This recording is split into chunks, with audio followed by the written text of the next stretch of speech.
car. What's the retail on one of those? More than you can afford, pal.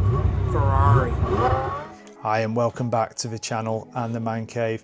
Today we're going to be looking at issue number 4 of the Fast and Furious Fanhome Mark IV Supra build.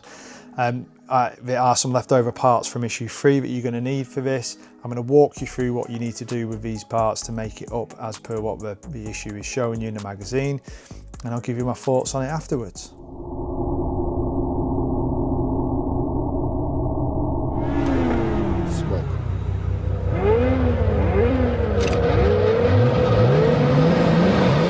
Okay, so we are going to go through issue 4 today of the Fanhome Toyota Supra Mark IV build.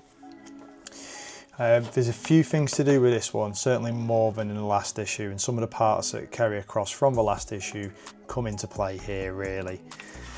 So we are going to start with 4.1. This basically says insert the hood lock parts 1 and 2, 4B and 4C into the highlighted slot in the hood reinforcement area. So we will get this open first thing and set ourselves up. So same as before, you remove this cardboard, it just makes it easier to be able to get to the tray of stuff that's underneath. I flip that over and then try and separate the two without pinging everything everywhere, which I'm not always successful at. There we go. So that can go in there, and that is our parts. Now that looks like that has moved from there. There we go. Okay, so first thing we're going to need is, I'll put these screws over here out of the way so I don't lose them. We are going to need this part of the framework. It's quite nice and light actually. I think this is plastic. Yeah, that's plastic. Quite nice and light. We'll put the bonnet catch on and we'll see where that is. I think that's the bonnet catch there. So you've got a tiny little bag with the bonnet catch pieces. So it looks like this just clicks into place. So diagram is showing this going in first and then the little bonnet catch part going in after clicking on top. So orientate it the same way. It's got a side, it looks that way. We're going to have to gently push that in. It goes in quite nicely, and then the catch into there. There we go, and that's in place. Okay, so that is there and done. That looks all right. So that's 4.1 done. 4.2 needs us to put that aside and then have a look at the previous bits and pieces for the mesh. So this wants us to retrieve a mesh from previous issue, refer to the image for the correct positioning and place meshes 1 and 2, 3B and 3C over the corresponding openings in the hood on the inside of the hood in 3A. And then we go on to 4.3 where it says position the hood reinforcement over the hood assembly with the meshes in place and connect the pieces with 10 TM screws. So we've got loads of screws to put through into here, and they've got to be the TM type screws. Okay, so they're the screws we're going to require. I think the tricky bit is going to be getting all them bits of mesh in place. So let's get the bits of mesh in place on the hood. We've put the microfiber cloth down just to stop any scratching or any damage to the hood parts. So we'll get that there, like so. It's just making sure that we get them located into the correct places. They've actually got these little locating nubs, which is quite helpful. We'll put them in place like that, ready to be locked down. And I think what's going to happen is that the frame that we've got is going to lock these down into place. So for the time being, we just need to locate them in the correct places, like so. Yeah, and then we can put this frame over the top, and and that will lock them into place. So there are loads of screws here. I'm probably going to speed this up, is the honest answer, so that you don't have to endure me trying to put all these screws in. Top tip that I found from one of the people who made contact with me on the YouTube comments is to put a bit of oil on some of these screws that we're screwing into the metal, and that'll just help them cut in a little bit better. That seems to be a World of Wayne tip and trick, so hats off to Wayne for that. He is the master at this kind of stuff. He's got a load of experience with it. If you've not seen his YouTube channel, which I imagine if you're even looking at mine you probably have, then check him out. World of Wayne, really good at these kind of models, and he's got a load of different experience with different versions of them. Okay, so all the screws are done. Just note that the TM10s need to go here, here, here, here, here. There are 2 holes here, but you don't need to put screws in them. Here, here, here, here, and there. So as I said before, top tip from World of Wayne, a bit of oil on it and screw it in. It does go in loads easier with that, to be fair.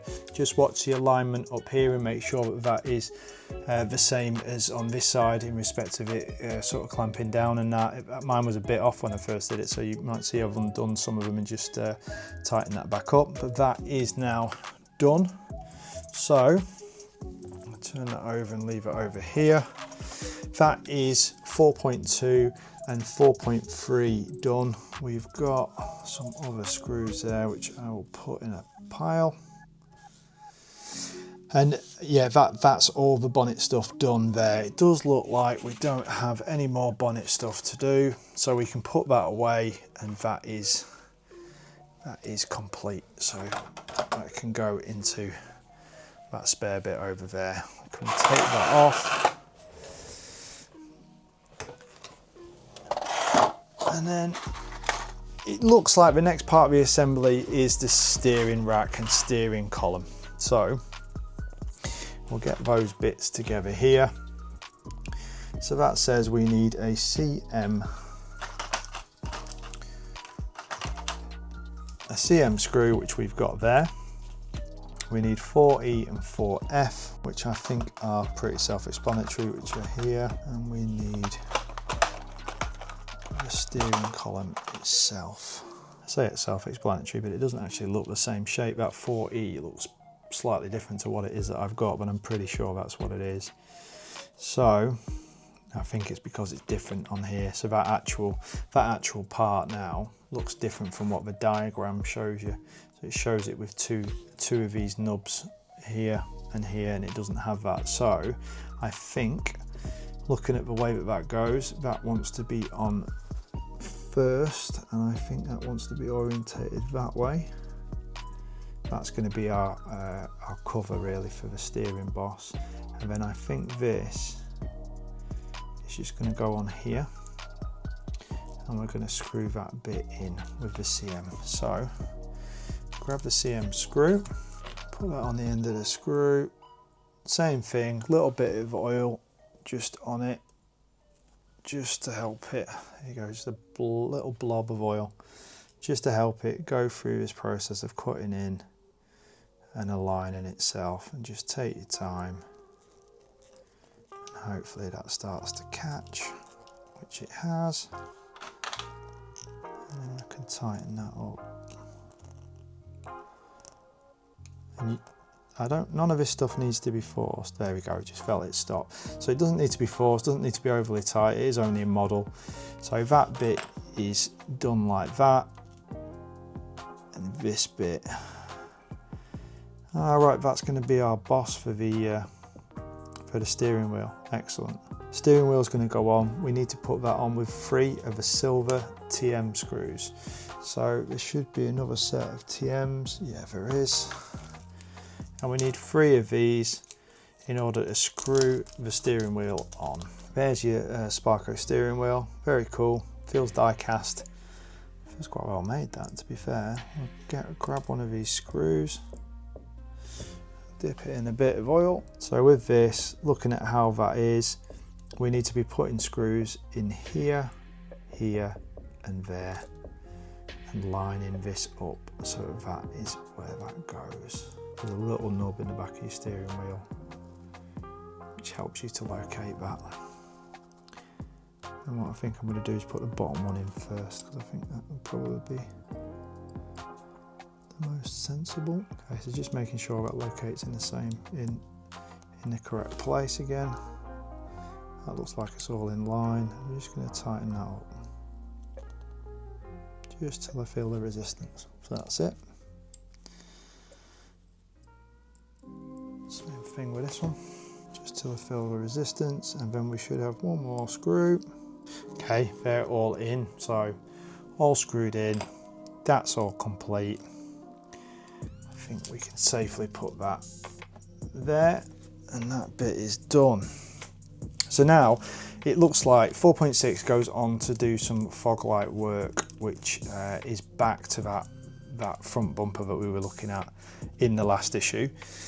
So it says connect the fog light supports 4J, fog light reflectors 4H, and the fog lights lenses 4I to make 2 identical assemblies. So we've got in each one of them, we have the fog light assembly housing, the part in it that makes it reflect, and then a lens. So I think if this is like the other ones, it will just be pushing these together. That needs to locate so that it goes in that way, and then hopefully we just push it in. Okay, I think that is literally done. We'll do the same for the other side. These are both identical by the sound of it, so no need to worry about left and right with this. Okay, for some reason that one does seem like it's more marked than the other one. You can see where whoever it is at the factory sort of snipped them off. I don't think you're going to be able to see it though when we get it into the actual bumper, because the fog light housing is going to hide it. Let's just read what we need to do before I put it on here. So we need to attach both fog light supports 4J to the front of the bumper using 1A, to the front bumper 1A using IM screw for each support. So basically we need to use an IM screw in each one of them. Now this should be, oh, it is plastic into metal, so we'll use a bit of oil on this as well. So what we'll do, get that in place, take our bumper, and what we're doing is locating this in there and then putting the screw in. So as I said, it is going to cover that area, so that is cool, that'll be okay. Let's just get some oil on here and we'll get these in place. We're going to do the same for the other side. Okay, so both of them are now in place. They look nice and even, and yeah, like I said, even with the bits of the cuts around the side, you just can't see because they're now hidden really by the bodywork. So that's cool. I think the next stage is to do with some venting on the same bumper, so we will keep the bumper to the side. 4.8, place the mesh 4K on the left hand side of the front bumper 1A, and then attach with 2 SM screws, which are going to be these that we've got left over, and then the same thing on the other side, and then that is going to complete what we've done. And where this is basically going to locate is here, and that's just going to help finish off some of the grills on that front bumper. Very cool. Same thing, bit of oil on the screw. I'm going to suggest I locate it on the end first, making sure not to massively bend this yet, but try and get that one in. That does require a little bit of force to get that screw in, even with the oil, so just be wary of that. You do have to push a little bit. Alignment slightly off with there, but I think that will still go in and should locate that in the correct place. So a bit of oil again on the screw, and we are going to push towards getting that one in there. Okay, so that is in place. That one is tight enough. Yeah, and that's pushed down the grill nicely onto there. So that's left us with that all finished in mesh. That looks absolutely mega, to be fair. That does look very cool. So let's do the other side. And then I think we're done. Both of them now in place. The 2 screws, they're locating them. I would say, so the way I've done it there is to screw this one in, but not all the way in until I've got that one in place, and then tighten both up. And then that seems to have kept everything nice there. But that is your finished look to the bumper for now in this assembly set. So that is everything done for this issue. Let me tidy up and I'll give you my thoughts. Okay, so issue 4 done. Well, what it lacked in issue 3 kind of made up for in issue 4. There's quite a bit going on there, and it's been quite nice to get a little bit done on it.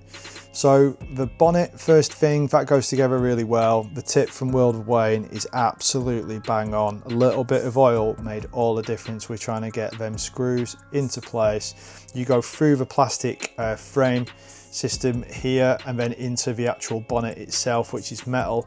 And when you start meeting that resistance without the oil, if you just don't go into place properly in a way that you can be happy with, that they're in and secure. So that's a top tip. It's absolutely mega. The little steering wheel, steering rack thing, yeah, that's all right. That was a pretty easy going part, to be fair. But the actual detail within the steering wheel is mega. I actually had that steering wheel in red on one of my old cars. So yeah, I think that looks really, really cool. It gives me a little bit of a sense of nostalgia. It's a bit of a shame that the actual screw heads that are there, there's obviously 6 for what you would get as a normal Sparco steering wheel adapter boss, and we put 3 of them screws in ourselves, and they don't quite marry up with each other in the way that they're finished, and that's a bit of a shame. Especially when we're talking, this is really picky, but we're talking finite details with a really expensive model effectively. So yeah, that would have been nice to have had that little bit more detail with that. But the actual part is all die cast. It all feels really good, to be fair. With the front bumper assembly now, I think this is pretty much near complete. I don't think there's much more needs to go on that bumper. But between the fog lights going in and the bits of grill mesh in the bottom parts, I think that's it looks really, really well.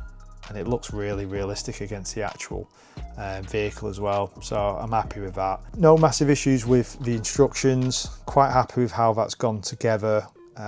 Just that top tip, but when you're going to screw in 2 metal, you need to put some oil on it. Absolutely brilliant. Wayne's completely and utterly right. Yeah, I really enjoyed that. So we'll go on to the next issue, issue number 5. It's a bit different. It's going to be to do with the engine block, and then we'll see how we get on with that and see what comes up for the next few issues. See you soon. Just try and get some more being done and look after yourselves.